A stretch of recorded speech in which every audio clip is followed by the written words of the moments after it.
हरिओम। आज हम लोग पढ़ेंगे प्रकृति भाव संधि। प्रकृति भाव संधि में भी हम लोग पढ़ेंगे आज प्लुत प्रकृति भाव संधि। प्रकृति भाव संधि उसमें प्लुत प्रकृति भाव संधि। मैंने पहले भी आपको बताया था कि संधि का जो नाम होता है वही उसमें काम होता है। जैसे इसका नाम है प्रकृति भाव, तो प्रकृति किसे कहते हैं आप लोग जानते हो। ये हमारी पूरी प्रकृति जिसे हम लोग निवास करते हैं, जिसे हम लोग जन्म लेते हैं, जिसे हम लोग रहते हैं, ये एक प्रकार से हमारी प्रकृति है। संधि में जैसे हमको शब्द मिलते हैं संधि करने के लिए दो पदों में, वो उन शब्दों की क्या है, प्रकृति है। हम लोग फिर उसमें क्या करते हैं, किसी की जगह कुछ कर देते हैं, किसी को मिला देते हैं, किसी को दीर्घ कर देते हैं, वो हम उसमें चेंजिंग कर देते हैं। तो यहाँ पर प्रकृति भाव का मतलब है कि कुछ भी चेंज नहीं होगा। मतलब जैसे वो शब्द हैं उसमें दूसरी संधि प्राप्त रहेगी, जैसे दीर्घ होने पे दीर्घ हो सकता है, यण हो सकता है, लेकिन वो होगा नहीं, वो वैसे के वैसे ही रह जाएगा। ऐसे भी शब्द हमको संस्कृत व्याकरण में मिलते हैं, उनमें कोई संधि नहीं होती, इसलिए उसको बोलते हैं प्रकृति भाव संधि। शब्द वैसे के वैसे ही रहते हैं। तो ये प्रकृति भाव संधि भी तीन प्रकार की होती है। प्लुत प्रकृति भाव संधि आइए हम समझेंगे। प्रकृति भाव कुछ स्थानों पर संधि कार्य प्राप्त होने पर भी कोई लोप, आगम, वर्ण विकार आदेश नहीं होता। लोप नहीं होता, लोप मतलब कोई अक्षर गायब नहीं होता। आगम उसकी जगह बगल में कोई दूसरा अक्षर नहीं आता। वर्ण विकार वो वर्ण चेंज नहीं होता। आदेश किसी वर्ण के स्थान पर दूसरा वर्ण नहीं आता, है ना। लोप का मतलब होता है अक्षर का गायब हो जाना, लोप होता है। आगम मतलब अक्षर के बगल में दूसरा अक्षर आ जाना। वर्ण विकार मतलब अक्षर का परिवर्तन हो जाना। आदेश उस अक्षर के स्थान पर दूसरा अक्षर आ जाना। इस को प्रकृति भाव संधि कहते हैं। तो संधि कार्य प्राप्त होने पर भी ये काम नहीं होंगे, मतलब वो शब्द जैसा है वैसा के वैसा ही रहेगा। इसी को हम कहते हैं प्रकृति भाव संधि। ये सिर्फ स्वर संधि के प्रकरण में ही होती है। प्रकृति भाव संधि में पद पूर्ववत रहते हैं। पूर्व मतलब जैसे पहले थे वैसे के वैसे ही रहते हैं। यह प्रकृति भाव सामान्यतः तीन प्रकार का होता है। कितने प्रकार का होता है ये? तीन। नंबर एक, प्लुत प्रकृति भाव। प्लुत प्रकृति भाव का मतलब है त्रिमात्रिक को आश्रित करके होने वाला प्रकृति भाव प्लुत प्रकृति भाव कहलाता है। ये त्रिमात्रिक क्या गया भैया? तो देखिए, अब तक आपने हिंदी में ह्रस्व वो छोटा अ बड़ा आ पढ़ा है। संस्कृत में छोटे अ को ह्रस्व बोलते हैं, बड़े को दीर्घ बोलते हैं। छोटी को ह्रस्व, बड़ी को दीर्घ, सभी स्वर जो हैं ह्रस्व दीर्घ। लेकिन इसके अलावा भी वेदों में एक तीसरा स्वर और मिलता है, उसको कहते हैं प्लुत। ह्रस्व दीर्घ प्लुत। जैसे अ ह्रस्व हुआ, आ दीर्घ हुआ, आ प्लुत हुआ। वैसे ही सभी स्वर ह्रस्व दीर्घ और प्लुत होते हैं, है ना, कुछ भेद को छोड़कर। जैसे ए ओ ये ह्रस्व नहीं होते। लरी जो है वो दीर्घ नहीं होता। तो ह्रस्व दीर्घ प्लुत सभी स्वर होते हैं। आप संज्ञा प्रकरण में जाकर के इसको और भी अच्छे से समझ सकते हैं। संज्ञा प्रकरण की मैंने वीडियो बना रखी है, आप प्लेलिस्ट में देखिए। तो प्लुत प्रकृति भाव में जो त्रिमात्रिक है, त्रिमात्रिक मतलब प्लुत है, ह्रस्व दीर्घ प्लुत, जो तीसरे नंबर की जो संज्ञा है स्वरों की, उसको आश्रित करके होने वाला प्रकृति भाव प्लुत प्रकृति भाव कहलाता है। आज हम इसी को ही पढ़ने वाले हैं, लेकिन दो प्रकृति भाव और भी होते हैं, उनको समझ लीजिए। दूसरा होता है प्रगृह्य प्रकृति भाव। प्रगृह्य क्या है भैया? ये प्रगृह्य किसका नाम है? तो प्रगृह्य कुछ नहीं, प्रगृह्य एक संज्ञा है। जैसे किसी का नाम है राम, किसी का नाम है मोहन, किसी का नाम है सोहन। अब सोहन से कोई वो मतलब नहीं, उस व्यक्ति की संज्ञा है सोहन। भाई कभी उस व्यक्ति को बुलाना है तो हम कह देंगे सोहन आ जाओ। वैसे प्रगृह्य के अर्थ में मत जाएगी, प्र का और गृह का वैसे अच्छी रूप से ग्रहण किया गया है जो उसको प्रगृह्य कहते हैं, लेकिन यहाँ इसके अर्थ से मत जाइए। प्रगृह्य एक संज्ञा है, इस संज्ञा को मान करके प्रकृति भाव हो जाता है। प्रगृह्य संज्ञा को मानकर होने वाला प्रकृति भाव क्या कहलाता है? प्रकृति भाव कहलाता है, प्रगृह्य प्रकृति भाव कहलाता है। उसके बाद में है सामान्य प्रकृति भाव। प्लुत प्रकृति भाव, प्रगृह्य प्रकृति भाव के अलावा अन्य स्थान पर जो प्रकृति भाव होता है वो है सामान्य प्रकृति भाव कहलाता है। तो आज हम लोग प्लुत प्रकृति भाव पढ़ेंगे केवल, है ना। मुझे लग रहा है आप लोगों को ये चीजें समझ में आ गई होंगी। हो सकता है कई छात्रों के लिए नई भी हो, संस्कृत वालों के लिए ये व्याकरण का थोड़ा विषय होता है। प्लुत प्रगृह्याः अचिनित्यम एते अचि प्रकृत्याः सु स्युः। अर्थात प्लुत और प्रगृह्य संज्ञक के आगे अच स्वरों के रहने पर नित्य रूप से प्रकृति भाव होता है। ये सूत्र है, पाणिनि जी ने 4000 सूत्र बनाए अष्टाध्याय में, उनमें से ये संधि प्रकृति भाव करने वाले संधि का सूत्र है कि प्लुत और प्रगृह्य संज्ञा के आगे अच स्वर के रहने पर नित्य रूप से प्रकृति भाव हो जाता है। मतलब पहले 2 पद होते हैं संधि में, तो आप जान ही गए होंगे। तो पहले वाले पद में प्लुत और प्रगृह्य संज्ञा, या तो वो प्लुत हो, त्रिमात्रिक हो, त्रिमात्रिक को लिखने के लिए 3 लिख देते हैं, या फिर वो क्या हो, प्रगृह्य संज्ञक हो, उसकी प्रगृह्य संज्ञा हुई हो। प्रगृह्य संज्ञा किनकी होती है, वो हम प्रगृह्य संज्ञा को इसके बाद वाली जो वीडियो पढ़ेंगे उसमें समझाएंगे आपको। अभी प्लुत समझिए।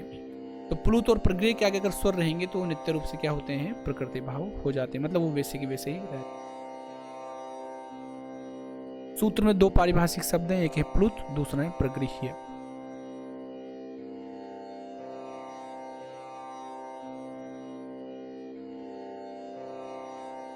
तो आज हम लोग जो प्लुत प्रकृति भाव संधि पढ़ रहे हैं उसमें केवल प्लुत को समझेंगे। त्रिमात्रिक अच स्वर को प्लुत कहते हैं। 3 मात्रा वाला जो स्वर होता है उसको प्लुत कहते हैं।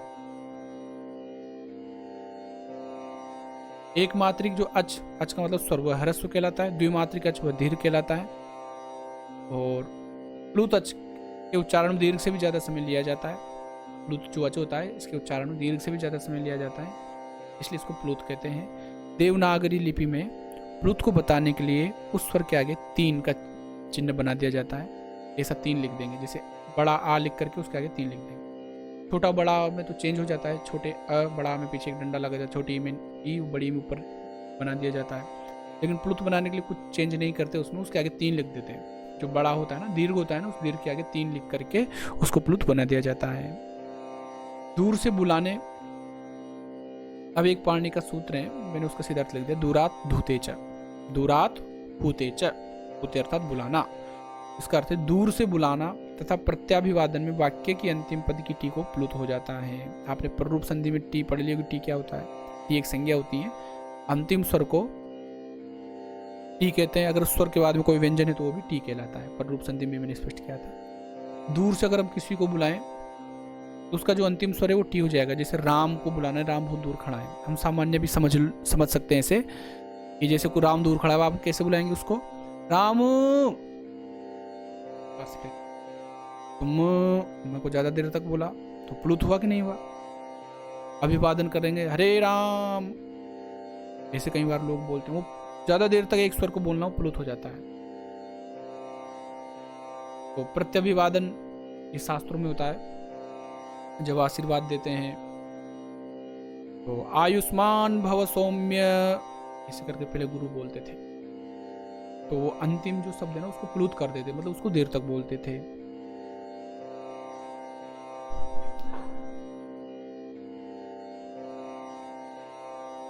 जहां पर स्वर त्रिमात्रिक हो वहां नित्य रूप से प्रकृति भाव होता है, मतलब जो जहां पर स्वर प्लुत हो वहां पर नित्य प्रकृति भाव होगा।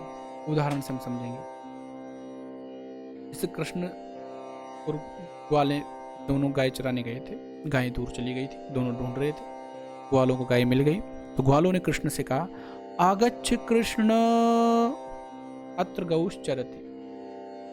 ये जो 3 है ना वो कृष्ण के आगे रहेगा, गलती से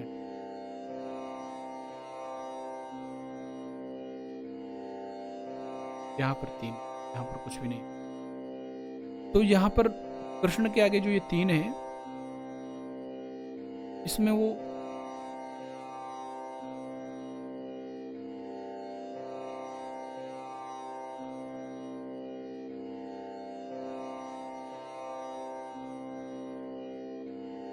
तो आगच्छ कृष्ण अत्र गौश चरति, ऐसे कौन कह रहे हैं, ग्वाले कह रहे हैं। तो कृष्ण को देर तक बोल रहे हैं, आगच्छ कृष्ण अत्र गौश चरति। कृष्ण का जो अ है ना, इसको टी बोलेंगे। कृष्ण में जो अ वो हो गया प्लुत। अब यहाँ पर दीर्घ संधि प्राप्त थी, इधर भी है इधर भी है, दोनों के स्थान बड़ा आ होने वाला था, लेकिन नहीं हुआ। क्यों नहीं हुआ, क्योंकि सूत्र इसके पहले हमने पढ़ा भी, प्लुत जो होता है वो क्या हो जाता है, प्रकृति भाव। तो ये ऐसे कैसे ये प्रकृति भाव हो जाएगा। यहाँ पर कृष्ण प्लस अत्र में सवर्ण दीर्घ प्राप्त था, लेकिन अकार त्रिमात्रिक होने के कारण यहाँ सवर्ण दीर्घ कार्य नहीं होकर के प्रकृति भाव हो जाता है। ना, प्रकृति मतलब यहाँ प्रकृति भाव हो जाता है। इसे प्लुत प्रकृति भाव कहते हैं। अन्य उदाहरण देख लो। सीता को देख करके कोई कह रहा है आगच्छ राम अत्रास्ति सीता, हे राम आ जाओ, यहाँ पर सीता है। तो राम की जो टी है ना उसको प्लुत कर दिया, उसको ज्यादा देर तक बोल रहे हैं। यहाँ पर भी इस सूत्र से प्लुत प्रक्रिया चिन्हित्यम से क्या हो जाएगा, प्रकृति भाव हो जाएगा। राम प्लस अत्रास्ति में दीर्घ संधि नहीं। हरि को बुला रहे, आ जाओ हरि यहाँ खेलेंगे। आगच्छ हरे अत्र क्रीडेम। तो यहाँ पर अयादि संधि प्राप्ति, वो अयादेश नहीं होगा। यहाँ पर भी हरे क्या है, प्लुत है। प्लुत होने के कारण यहाँ पर भी क्या हो जाएगा, प्रकृति भाव हो जाएगा। ये आप समझ गए होंगे। प्लुत प्रकृति भाव त्रिमात्रिक अच स्वर को प्लुत कहते हैं। एक मात्रिक ह्रस्व, द्विमात्रिक दीर्घ कहलाता है और तीन मात्रा वाला प्लुत कहलाता है। त्रिमात्रिक को समझाने के लिए उसके आगे तीन लिख देते हैं। दूर से बुलाने देता प्रत्यभिवादन में अंतिम टी को प्लुत हो जाता है। जैसे कृष्ण को दूर से बुलाएंगे आगच्छ कृष्ण अत्र गौश्चरति, तो दूर से बुलाने पर टी प्लुत हो जाती है और प्लुत होने के कारण वहाँ पर प्रकृति भाव हो जाता है, अर्थात वो वैसा के वैसा ही रहता है, उसमें किसी प्रकार की कोई संधि नहीं होती है। ये हो गया प्लुत प्रकृति भाव। आप लोग क्रम से सभी संधियां पढ़ना चाहते हैं तो चैनल पर नोटिफिकेशन प्राप्त करना चाहते हैं तो आप नोटिफिकेशन कर लीजिए, सब्सक्राइब कर दीजिए, अन्य दोस्तों को शेयर कर दीजिए। धन्यवाद। नमो नमः। हरिओम। आप सभी का संस्कृत विज्ञान चैनल पर हार्दिक स्वागत है। इसके पहले हम लोग प्रकृति भाव संधि पढ़ चुके हैं, प्रकृति भाव के बारे में जान चुके हैं। अगर आप लोगों ने इसके पहले वाली वीडियो नहीं देखी है प्लुत प्रकृति भाव संधि वाली, तो आप पहले उसे देख लीजिए, उसी के बाद में आपको ये समझ में आएगी। तो आज हम लोग शुरू करेंगे प्रगृह्य प्रकृति भाव। ये प्रगृह्य क्या है? प्रगृह्य एक संज्ञा है और यह संधि तीन प्रकार की होती है। प्रगृह्य प्रकृति भाव में सबसे पहले है ईदुदे द्विवचनम प्रगृह्यम अदसोमात निपाते का जना। ईदुदे द्विवचनम प्रगृह्यम, द्विवचन संबंधित दीर्घ इकारांत, दीर्घ उकारांत एवं एकारांत रूप, इनमें ये प्रगृह्य संज्ञा करता है। अदसोमात अद शब्द की करता है और निपाते का जनांग एक अच वाले निपातों की प्रगृह्य संज्ञा करता है। आप लोगों को इसे समझ में आएंगी नहीं, तो आइए सबसे पहले हम लोग पढ़ेंगे ईदुदे द्विवचनम प्रगृह्यम वाली प्रगृह्य संज्ञा। प्रगृह्य प्रकृति भाव हम लोग पढ़ रहे हैं क्या? प्रगृह्य प्रकृति भाव। प्रगृह्य एक संज्ञा है, जैसे किसी का नाम राम मोहन सोहन संज्ञा, वैसे इसका भी एक क्या है, प्रगृह्य संज्ञा है। इसके आगे भी स्वर रहने पर अच संधि प्राप्त होने पर भी प्रकृति भाव हो जाए। प्रकृति भाव वहां पर होता है जहां पर दूसरी संधि प्राप्त रहती है, लेकिन वो नहीं होकर के दोनों शब्दों का वैसा के वैसे ही रह जाना, किसी भी प्रकार की कोई संधि नहीं होना ही प्रकृति भाव कहलाता है। प्रकृति का मतलब होता है जैसा बना है वैसा का वैसा ही, उसमें किसी भी प्रकार का कोई चेंज नहीं होगा। तो प्रगृह्य को मान करके होने वाला प्रकृति भाव प्रगृह्य प्रकृति भाव कहलाता है। तो सबसे पहले है, अब आप जैसे उदाहरण समझेंगे तो आपको और भी अच्छे से समझ में आ जाएगा। ईदुदेत द्विवचनम प्रगृह्यम, ईद ऊत एदंतम द्विवचनम प्रगृह्यम शात। इसका अर्थ है द्विवचन संबंधित दीर्घ इकारांत, दीर्घ उकारांत व एकारांत पदों को प्रगृह्य कहा जाता है। दो शर्तें, पहले तो द्विवचन होना चाहिए, फिर वह दीर्घ इकारांत हो या फिर दीर्घ उकारांत हो या फिर वो एकारांत हो। इस प्रगृह्य के रहने पर अच संधि के प्राप्त होने पर भी प्रकृति भाव हो जाता है। अगर मान लो ऐसी सिचुएशन है कि द्विवचन संबंधित द्विवचन है और दीर्घ इकारांत दीर्घ उकारांत दीर्घ इकारांत है और आगे कोई ना कोई स्वर है और बीच में कोई ना कोई संधि दूसरी प्राप्त हो रही है, यण संधि, दीर्घ संधि, गुण संधि, आदि संधि।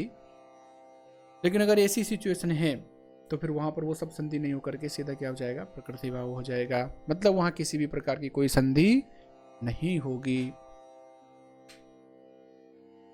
अब उदाहरण से आप बिल्कुल समझ जाएंगे। सबसे पहले हरि एतौ, एतौ अर्थात यह दोनों, हरि अर्थात हरि हैं, हरि का अर्थ बंदर भी होता है, ये दोनों बंदर हैं, है ना। तो हरि शब्द में यहाँ पर द्विवचन है, हरि ही हरि हरयः, एतौ भी द्विवचन है। अब यहाँ पर ये इसका विशेषण है, ये दोनों हरि, तो हरि द्विवचन है और आगे स्वर है ए। यहाँ पर यण संधि प्राप्त हो रही थी ई के स्थान पर ये, क्योंकि आगे स्वर हैं, लेकिन वो नहीं होकर के इस सूत्र से ईदुदे द्विवचनम प्रगृह्यम सूत्र से इसकी प्रगृह्य संज्ञा हो जाती है। और इसके पहले वाली वीडियो में आप पढ़ चुके थे, प्लुत प्रगृह्या अचिनित्यम, जिनकी जो प्लुत होते हैं तथा जो प्रगृह्य संज्ञक होते हैं वो वैसे के वैसे ही रह जाते हैं, अर्थात उनका प्रकृति भाव हो जाता है। यहाँ हरि शब्द प्रथमा व्यक्ति के द्विवचन का है, यहाँ पर यण संधि प्राप्त थी, लेकिन हरि के प्रगृह्य होने के कारण प्रकृति भाव हो जाता है। दूसरा देखिए विष्णु इमौ, इमौ अर्थात ये दोनों विष्णु, विष्णु है। विष्णु शब्द प्रथमा व्यक्ति के द्विवचन का है, यहाँ पर भी यण प्राप्त था, लेकिन प्रगृह्य ईदुदे द्विवचनम प्रगृह्यम से इसकी प्रगृह्य संज्ञा और पुल प्रगृह्य चिन्हितम सूत्र से प्रकृति भाव हो जाता है, अर्थात ये दोनों ऐसे कैसे ही रह जाएंगे। तीसरा है गंगे अमु, गंगा गंगे गंगाहा, ऐसे रूप चलते हैं गंगा शब्द के। द्विवचन में क्या बनता है, गंगे, अमु गंगे, ये दोनों गंगाएं हैं। तो यहाँ पर पूर्व रूप प्राप्त था गंगे मु, पूर्व रूप एंग पदांत दति से। पूर्व रूप संधि अगर आपने नहीं देखी तो आप देख सकते हो, आपको और भी अच्छे समझ में आ जाएगा। तो उससे पूर्व रूप प्राप्त था, लेकिन इस नियम के अनुसार द्विवचन और एक एदंत होने के कारण, ए अंत में होने के कारण प्रगृह्य संज्ञा हो जाएगी और प्लुत प्रगृह्य चिन्हितम से प्रकृति भाव हो जाएगा। फिर पचेते इमौ, पच धातु से प्रथम पुरुष द्विवचन में पचेते बनता है। यहाँ पर अयादि संधि का कार्य प्राप्त था, लेकिन इस सूत्र से प्रगृह्य संज्ञा होकर के प्रकृति भाव हो जाता है। हरिये तौ विष्णु इमौ गंगे अमो पचेति मवि, ऐसे कैसे ही रहे। अब और भी उदाहरण आप देख लीजिए, जैसे कवि यह, यहाँ पर कवि है, कवि ही कवि, यहाँ पर यण संधि नहीं हुई। महिले यह गच्छतः, पुस्तके आनय, यहाँ पर देखो द्विवचन है सभी जगह, द्विवचन होने के कारण सभी जगह कोई भी संधि नहीं हुई, सब जगह प्रकृति भाव हो गया। मुनि अत्र, दंपति औषधम फले अत्रानयत, फले आनय, हरि ओदनमानयति, कन्ये अत्रागच्छतः, महिले अधियाते, कवि अत्र, माले अत्रानयतः, धनुषि एते, वर्धते अस्मिन्, बालिके अधियाते, कन्ये आस। यहाँ पर कोई भी संधि नहीं हुई, इन सभी में प्रकृति ठीक है उदाहरण है। अब दूसरा नियम है अदसो मात, इसका अर्थ है अदस शब्द से संबंधित मकार के बाद दीर्घ ई व दीर्घ ऊ के रहने पर वह प्रगृह्य हो जाता है, वचन चाहे कोई भी हो। देखो जैसे इदम शब्द है, एतत् शब्द है, आप लोग अगर शब्द रूप पढ़ते होंगे संस्कृत में, आप लोगों ने रचनात्मक कौमुदी के अगर अभ्यास किया होगा तो आपको शब्द रूप भी याद होंगे। तो अदस शब्द के रूप ऐसे चलते हैं पुल्लिंग में, असौ, अमु, अमी, अमुम, अमू, अमून, ऐसे रूप चलते हैं 10 शब्द के। तो ये कहता है कि अदस शब्द में सब मकार होना चाहिए और मकार के बाद दीर्घ ई व दीर्घ ऊ हो। दो शर्त, एक तो अदस शब्द, उसमें मकार के बाद में दीर्घ ई या दीर्घ ऊ हो, तो कोई सा भी वचन हो, अगर ऐसी सिचुएशन है तो उसकी प्रगृह्य संज्ञा हो जाएगी, और प्रगृह्य संज्ञा मतलब आप जानेंगे प्रकृति भाव वो वैसा के वैसा ही हो जाएगा। तो अमू आसाते, यहाँ पर अदस शब्द में बनता है सौ अमू द्विवचन में, तब वे दोनों आसाते अर्थात बैठते हैं। तो अदस शब्द का मकार है, मकार के बाद में दीर्घ है, तो इसकी प्रगृह्य संज्ञा हो गई और प्लुत प्रगृह्य चिन्हित से, अर्थात अदस के शब्द रूपों में भी मुंह के बाद अत संधि प्राप्त होने पर प्रकृति भाव हो जाता है। यह सूत्र अमी और अमु पदों की प्रक्रिया संज्ञा कर, दीर्घी और दीर्घ केवल अमी और अमु में ही मिलता है। अमु आसाते यहाँ यण प्राप्त था लेकिन प्रकृति भाव हो गया, यण संधि हो रही थी यहाँ पर वो वह हो जाता, लेकिन इस सूत्र से प्रकृति भाव हो गया। अमी ईसाह, यहाँ पर सवर्ण दीर्घ प्राप्त था लेकिन प्रकृति भाव हो गया। अमी अध्यापकाह, वे सब अध्यापक हैं, यहाँ पर भी प्रक्रिया संज्ञा होकर के प्रकृति भाव हो गया। नोट, अधः शब्द में मकार के बाद दीर्घ उ पुल्लिंग, स्त्रीलिंग और नपुंसकलिंग प्रथम द्वितीय के द्विवचन में ही मिलता है। मकार के बाद दीर्घ उ पुल्लिंग, स्त्रीलिंग एवं नपुंसकलिंग के प्रथम द्वितीय द्विवचन में ही मिलता है। अधः, देखो नपुंसकलिंग में इस रूप चलेंगे, अधः अमु अमोनी, अधः अमु अमोनी, तो वहां द्विवचन में मिला। पुल्लिंग में असौ अमु अमी, स्त्रीलिंग में असौ अमु अमू, तो स्त्रीलिंग में कुल मिलाकर के द्विवचन में ऊ ही रहता है। मकार के बाद दीर्घ ई प्रथमा विभक्ति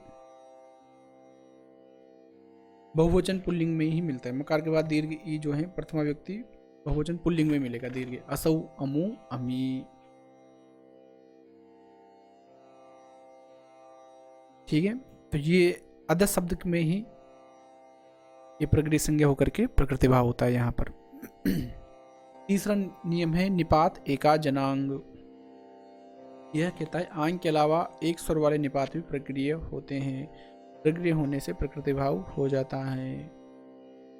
संस्कृत में ई उ आ च एव एवं नूनम सस्वत युगपत भूयत भूयत क्वचित आदि ऐसे कई सारे निपात हैं। तो ये जो निपात है इनका एक कोई ना कोई अर्थ होता है, किसी का स्मरण अर्थ होता है, किसी का कोई वाक्य अर्थ होता है। तो जैसे ई इंद्रः, यहाँ पर ई का तात्पर्य विस्मय, यहाँ पर सवर्ण दीर्घ प्राप्त था। यहाँ पर अरे ये इंद्र है, तो कोई विस्मय हो रहा है किसी, ई इंद्रः, तो यहाँ पर इस सूत्र से प्रकृति संज्ञा हो जाएगी। एक स्वर वाला निपात है ई, प्रकृति संज्ञा होने के कारण इन दोनों के बीच में सवर्ण दीर्घ नहीं हो। वैसे ही उ उमेशः, यहाँ पर उ का तात्पर्य वितर्क है, यहाँ पर भी सवर्ण दीर्घ प्राप्त था, लेकिन यहाँ पर इस सूत्र से प्रकृति संज्ञा होने के कारण प्रकृति भाव हो जाएगा। उ उत्तिष्ठ, यहाँ पर भी सवर्ण दीर्घ प्राप्त था, लेकिन यहाँ पर भी सवर्ण दीर्घ नहीं होगा, क्योंकि इससे प्रकृति संज्ञा और प्लुत प्रत्यय चिंतन। आ एवं नुमन्य से, अब ऐसा मानते हो, यहाँ पर जो आ है ये भी एक स्वर वाला निपात है, यहाँ पर भी प्लुत प्रत्यय चिन्हितम से निपाते का जनांग से प्रकृति संज्ञा प्रकृति भाव, जिनकी प्रकृति संज्ञा होती है इनकी प्रकृति भाव हो जाता है, ऐसा समझ लीजिए आप। आयुम के तत् यहाँ पर गुण अर्थ है, इन दोनों जगह गुण प्राप्त था, लेकिन गुण नहीं होकर के प्रकृति संज्ञा होकर के प्रकृति भाव हो जाता है।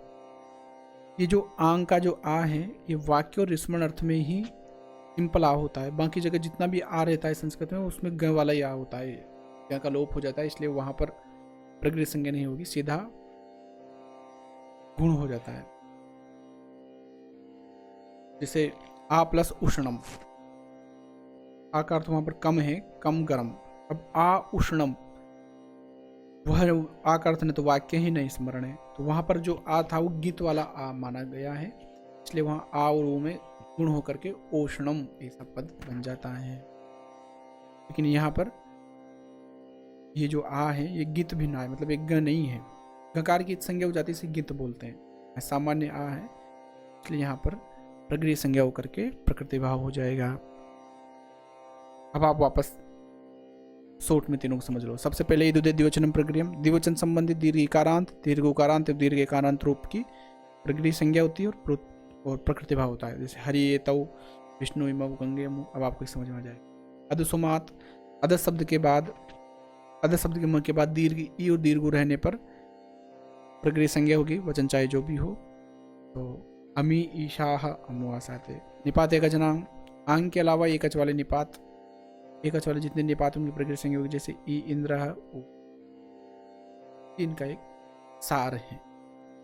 तो आपको ये समझ में आ गई होंगी, नहीं आई हो तो आप एक बार और देखिए, अगर कोई शंका हो पूछ सकते हैं कमेंट बॉक्स में। धन्यवाद, नमो नमः, हरिओम। इसके पहले हम लोग प्लुत प्रकृति भाव संधि, प्रगृह्य प्रकृति भाव संधि पढ़ चुके हैं।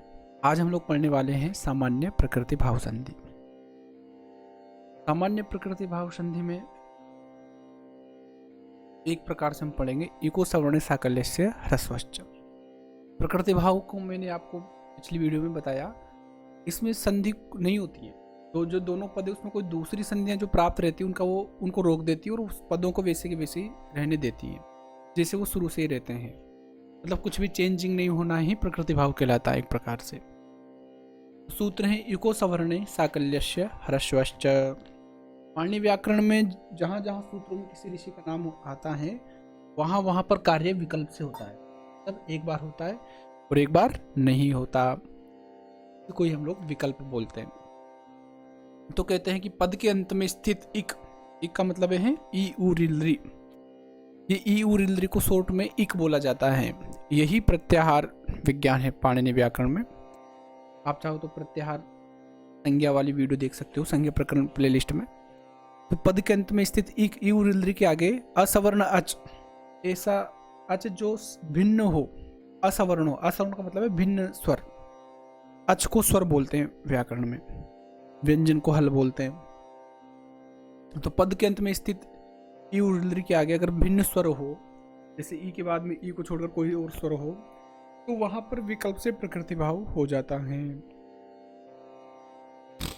यदि इक ई उ रिलरी दीर्घ है तो वह ह्रस्व भी हो जाएगा, और जब वह प्रकृति भाव होगा तो वो एक बार वो जो दीर्घ था वो ह्रस्व हो जाएगा और वहां प्रकृति भाव भी हो जाएगा। और जब प्रकृति भाव नहीं होगा तो जो यण संधि आदि के जो कार्य हैं वे हो जाएंगे। तो आप लोग इसको लिख लीजिए एक बार। अब हम उदाहरण से इसको और भी अच्छे से समझेंगे। जैसे नदी प्लस अस्थि, तो दीर्घ ई है, पद है नदी, तो एक बार हम इसको प्रकृति भाव कर देंगे नदी अस्थि, और ई को कर देंगे ह्रस्व नदी अस्थि। जब प्रकृति भाव नहीं होगा तो यण संधि होकर के नद्यस्ति ऐसा कैसा ही बन जाएगा। दूसरा है मधुअस्थि, मधुअस्थि और मध्वअस्थि। योगी आगच्छति, ह्रस्व होकर के योगी आगच्छति, और एक बार यण संधि हो जाएगी योग्या गच्छति। चक्री प्लस अत्र, एक बार ह्रस्व हो जाएगा चक्री, अत्र मिला देंगे चक्रेत्र। दधि प्लस आनय, दधि आनय, और एक बार यण संधि दध्यानय। वार्यत्र, वार्यत्र का वार्यत्र एक बार ऐसे कैसे, एक बार यण संधि वार्यत्र। दधियत्र, दधि प्लस अत्र दध्यत्र। रोग्यत्र, रोग्यत्र। कहते लेकिन यह प्रकृति भाव समास के प्रसंग में नहीं होता है।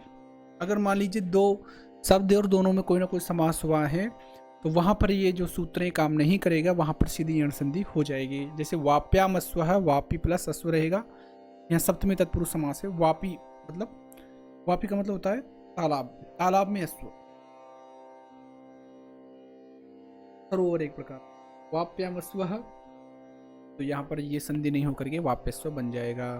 समास के प्रसंग में यह कार्य नहीं होता है। इको सवर्णे साकल्यश्च ह्रस्वश्च वाला।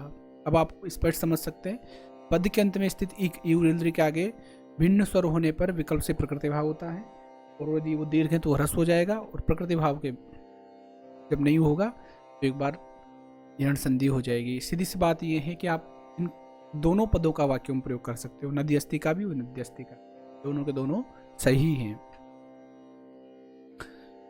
एक सूत्र है नृत्य कह, यह भी विकल्प से प्रकृति भाव करता है।